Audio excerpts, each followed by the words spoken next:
Mapuka. Right. So if you can show them the connection and the way to do it, then they find. So I wanted to bring that home because sister talk about black women and young people. Black women have to treat, because black women, this is what's happening in America. Black women raising boys, it's a cycle. Understand, we still on a plantation. The daddies are not being raised, because understand the cycle. The daddies since slavery have been gone, dead, emasculated, incarcerated, shot, killed. Women raised them by themselves. So a lot of times they have dudes who don't understand that they're supposed to be men. Now, when they raise kids, when black women raise boys, and the boys grow up with angry women who don't like men, then the boy grows up to not like men. Wow. That don't always mean that he don't like having sex with women, just means that he kind of fucking confused. Alright? So now, when cops stop black boys on the street, and the cops and the boy, and I spoke to this church where Trayvon Martin's mother was at over a year ago, and that was one time I bit my tongue because that was his mom. You can't get too deep. Right, I didn't want to crush sister, but here's the thing. When cops stop brothers like that, and the brothers don't have a male image, the only image they have is that of their mother, and they hear their mother is angry and their mother is snapping. The cops are looking to find the bitch button. They push it and trying to find the bitch button. And when the brothers start, yo, come on, man, fuck off me, man. And they start talking slick and they start throwing their hands up like their mothers do. Right? Because when the dad is not there. Got a bitch. Lupe told you that too. Nah. Lupe, not you, but Lupe said that on the song. Did he? Yeah. Oh yeah. Okay. Okay. When bad woman good. Okay. Oh, no. Yeah. When Lupe's tight. Yeah. So, okay, understand this. When the sisters who were brought here to be concubines for white men, understand? So the concubine loves the master and is loyal to the master. So when the husband or the boyfriend or when the daddy goes and mommy tells their son, your daddy wasn't shit.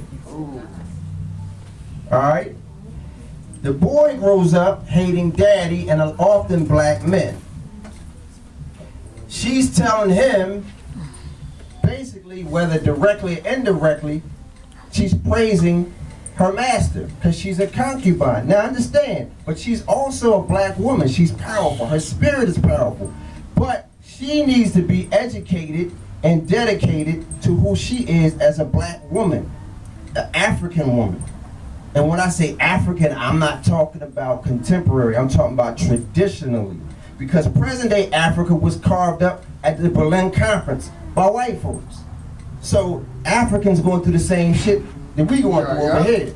So understand, sisters have to get sisters like this one here with that powerful voice, this sister over here with them bars, have to come together and get other black women. And here's the other thing that we got to really understand. You ain't gonna get everybody. No, got that right.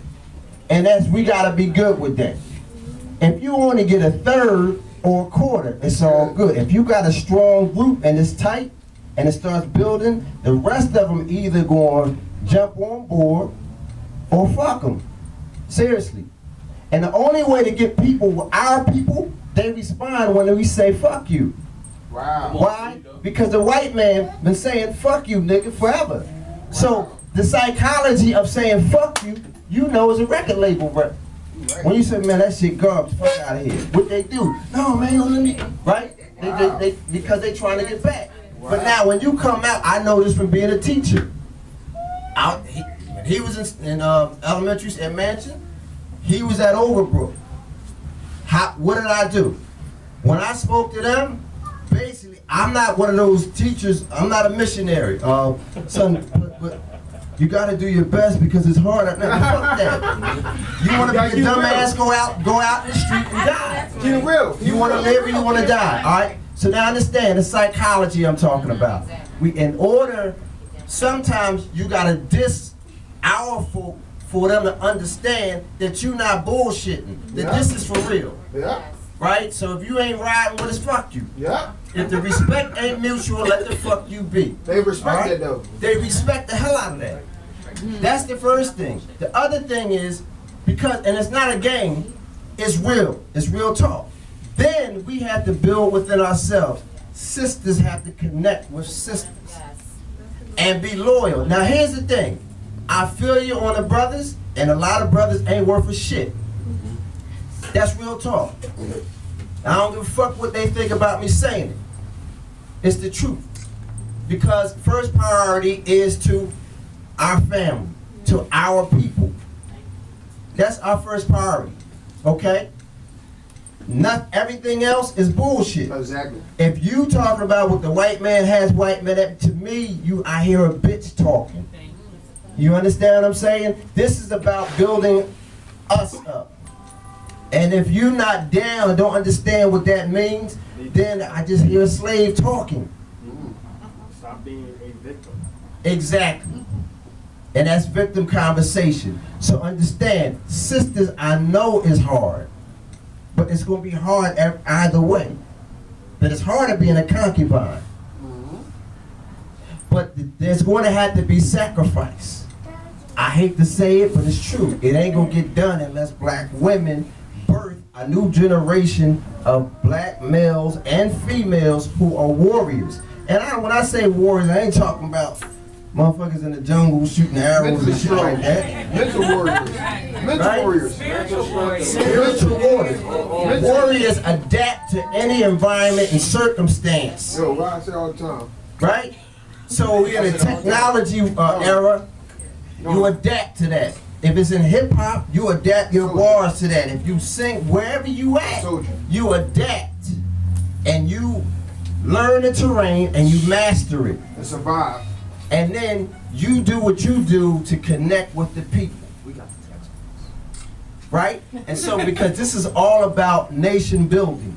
Because if we don't do that, we're nothing more than slaves. And I'm gonna tell you, most black people that I meet, excuse me, I'm busting my own self in the I'm hyped. Real talk. Most black people that I meet are white supremacists. Absolutely. Wow. Fuck white people. Black people are white supremacists. Wow. The civil rights movement validated white supremacy. Yeah. Why? Because the civil rights movement is a movement where folks were pushing to get rights from white people and prove themselves to white people that, boss, I think we equal to you. Yeah. Can I sit down next to you over here at this counter? Can I get to this? Can I drink from the same water fountain? Not dissing it. Understand. Respect, I salute the ancestors, but I'm bringing clarification. Because we gotta respect, because in their heart they did it out of love, but their comprehension of the whole thing was flawed. Alright? Because what they didn't understand is this. I don't have to prove shit to you because I'm a human being and my rights, that's from God. I don't have to prove that I'm human. I ain't gotta fight. And fuck you if you think that I have to go to your court to prove that I am equal to you. And who the fuck are you to tell me that I'm not equal? I gotta sit and wait for a court hearing? Fuck part of the game is that? Right? NAACP, founded by Jews. Now, picture this shit. Picture a group of blacks starting an organization for Jews to help them get over the Holocaust. Right, but WEB hated on Booker T because he took money from But he was part of the NAACP. So I'm saying all this to say, and I'm trying to say this because it seems like we in America, we have a lot of choices and we're the freedom, land of opportunity. But in reality, all we got is each other. That's it. And we gotta see it and get to the point where we feel that. Love. Not just understand. This brother's talking about love. It's like I really love y'all. When I say I fucks with y'all, I mean I really love you. Exactly. I don't even know you. I ain't got to. Because that's in my heart. We gotta stop taking love for granted. Yes. And take No love doubt. to a higher degree, because Yes. us coming from white supremacy, we have no idea what love is. Exactly. The moment we wake up in the morning and go to eat food, we don't know what love is. That's it. The moment we communicate with our sisters, we don't know what love is. When the sisters communicate with the sisters, they don't know what love is. When the brothers respond to the brothers, we don't know what love is. So how could you possibly love the other when you, or love me when you can't love yourself? Exactly. We don't even know the compassion.